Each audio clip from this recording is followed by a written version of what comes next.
రోజు ఆ అబ్బాయి కాలేజ్ మొదటి రోజు. అమ్మ నాన్న ఎన్నో ఆశలతో ఆనందంగా కాలేజ్లో దింపి ఇంటికి వెళ్ళిపోతారు.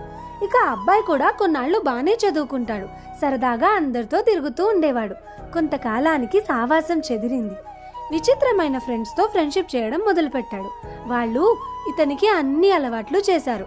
ఇలా తెలియకుండానే రోజులు గడిచే కొద్దీ ఒక్క సిగరెట్ నుంచి 20 సిగరెట్లకి మారిపోతాడు. సిగరెట్కి బానిసైపోతాడు. మధ్యలో దగ్గు రావడం మొదలవుతుంది. అందరూ అడుగుతూ ఉండేవారు, దగ్గే కదా అని లైట్ తీసుకున్నాడు.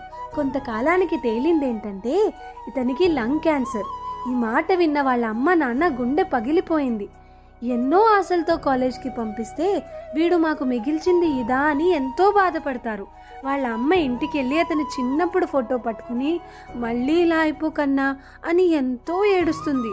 ఇదంతా చూసిన అతను రియలైజ్ అవుతాడు. తన కాలేజ్కి ఒక లెటర్ రాసి పంపిస్తాడు. ఆ లెటర్లో తన బాధ, తన తల్లి ఆవేదన, తండ్రి ఆక్రోశం అన్నీ కలగలిపి ఉంటాయి.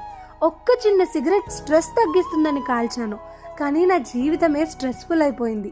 పొగ బాగుందనుకున్నాను, కానీ జీవితమే ఆవిరైపోయింది అని తన లెటర్ని చూసి వాళ్ళ ప్రిన్సిపల్ కంటతడి పెట్టుకుంటాడు. మన లైఫ్లో, మన అందరి లైఫ్లో 20 నుంచి 25 ఇయర్స్ చాలా క్రూషియల్ టైం.